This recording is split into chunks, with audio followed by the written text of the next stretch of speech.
Esmu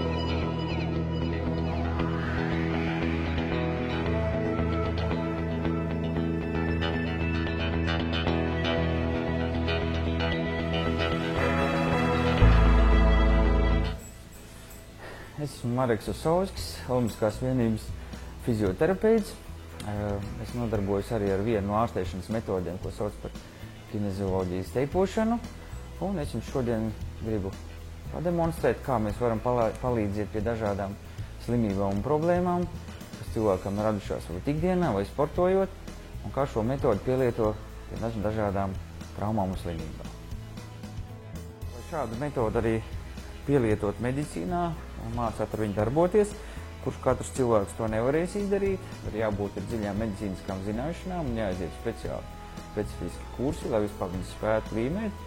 Jo viņš nav vairs kaut kāds parasts leiku plāksteris, viņš ir speciāli izstrādāts ar speciālu elasticitāti, kuru padodās attiecīgi viņu iestiepjot, un jāzina ir, kurā vietā un kā viņš pareizi ir jāiestiep, lai uzlīmējot, jo ar viņu var panākt dažādas efekts. Ja mēs nepareizi viņu iestiepjam, nepareizi uzlīmējam, mēs tikpat labi varam nevis palīdzēt problēmai, bet nodarīt arī pāri. Ja jums ir bijuši arī kādi gadījumi, ka jūs esat līmējis un pēc tam jums palicies slikti, iespējams, ka šis teips ir bijis uzlīmēts nepareizi. Nevajag no tā baidīties vai izstāstīt savu problēmu, varbūt pārlīmēt vai pārtaisīt.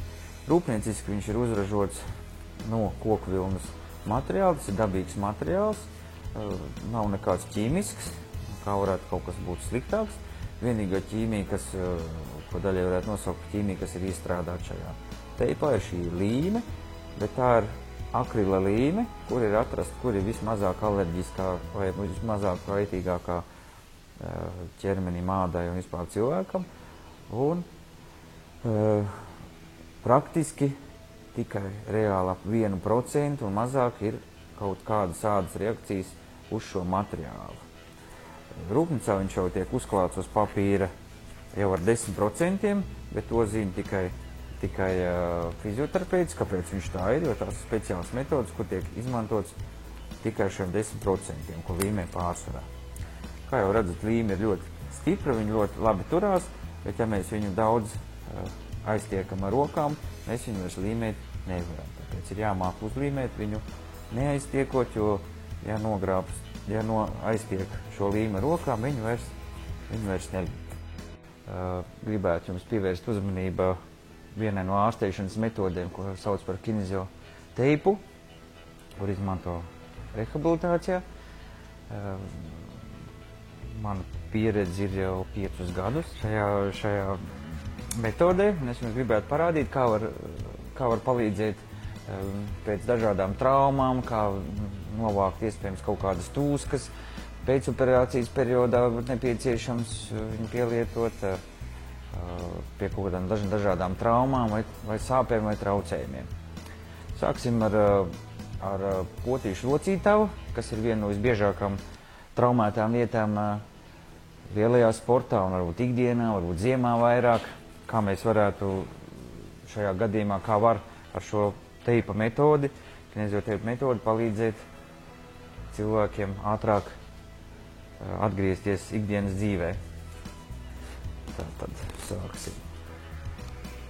Ja cilvēkam ir sāpīgas kaut kādas potītas daļas, vai viņam ir pampums, teiksim, laterālās potītas mežģīmes, vai mediālās potītas mežģīmes, vai varbūt kaut kādas ikra traumas, vai dažādi muskuļu disbalansi un traumas, mēs varam ar šo teipa metodu to novērst vai uzlabot vai šo problēmu ātrāk atrisināt ar šo metodu.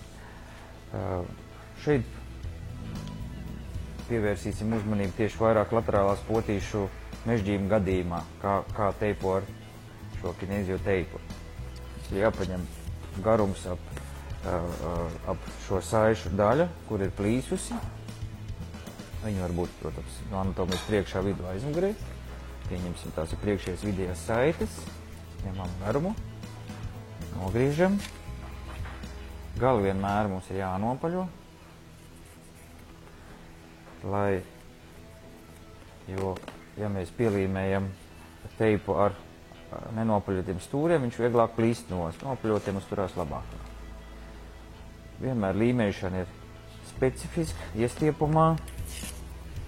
Mājās varbūt īpaši nezinot, nemākot to līmēt, nevajadzētu atkārtot, jo tur ir teips padodās dažādos iestiepumu variantos. Atkarībā, kurā vietā, cik daudz vajag, tas ir jāmācās speciālos kursos un vajadzīga ir medicīnas izglītība, lai vispār ar viņu spētu strādāt.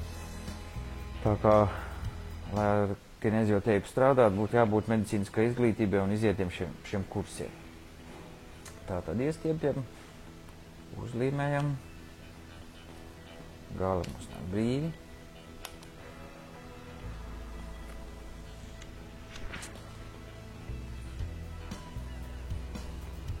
Saiti mēs esam ieplēstu ierobežojuši, tiek ierobežot. Tālāk mums vajag stabilizēt potīti. Ņemam garumu apkārt ārēji un iekšēji potītei.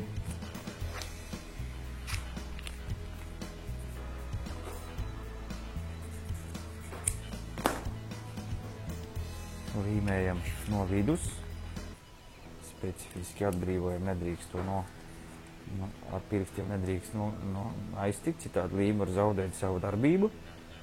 Bez iestiepuma fiksējās pie papēža, ar iestiepumu gandrīz līdz 100%, līdz potītes beidas virspusē un galiņu pielīmējam brīvi. Otrā pusīte tas pats, gandrīz pie maksimāla iestiepuma un ēnkurs pielīmēs brīvi.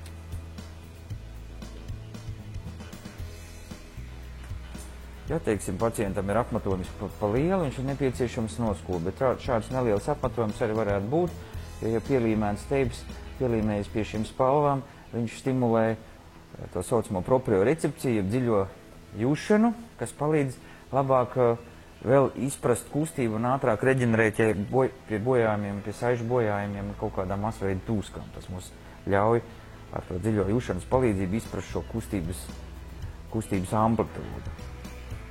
Šādā veidā mēs varam elementāri iestiprināt saiti, nostiprināt potīti, bet ja mēs gribētu vēl dziļāk iedziļināties, kad ir runa par muskuļu tonus zaudējumu un saišu plīsumu, kas ir smagākos gadījumos pie potītes mežģīm, tad mēs līmējam krietni sarežģītāk.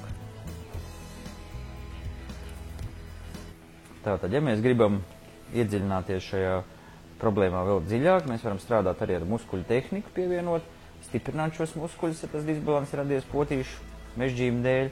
Un tātad mēs ņemam arī klāt šo sānu muskuļu karumu, potīti ņemam klāt abās pusēs. Atkal galvenais jānopaļo. Pie muskuļu tehnikas, tātad muskulu sāda mums ir iestiepumā, līmējot būs. Sākumā, kamēr ankuru pielīmējam, viņš ir neitrāli. Līmējam ankuru virs muskuļu sākuma punkta. Iegūstam iestiepumu. Muskuļu tehnikā teips netiek iestiepts, viņš tiek izmantots tik daudz, cik viņš ir iestiepts jau rūpnīcā uz šīs līmplēves. Nonākam līdz potītei. Šo muskulu mēs esam sastimulējuši. Tālāk mums ir atkal potītes saišu tehnika. Mēs noliekam potīti neitrāli. Iestiepums atkal tuvu maksimāli, bet 100% varbūt. Uz pēdas brīvi un otrā pusē atkal tuvu maksimāli.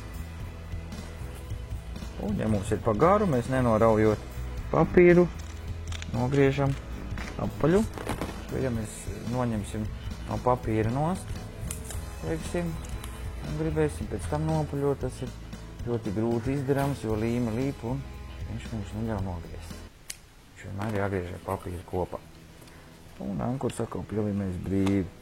Pēc tam kārtīgi viņš jānogludina, mūsu siltuma līme jāaktivizē.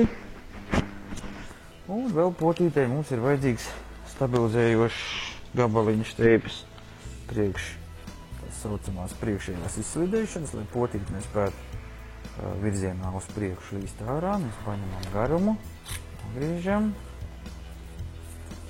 nopaļojam galus, atrodam vidu,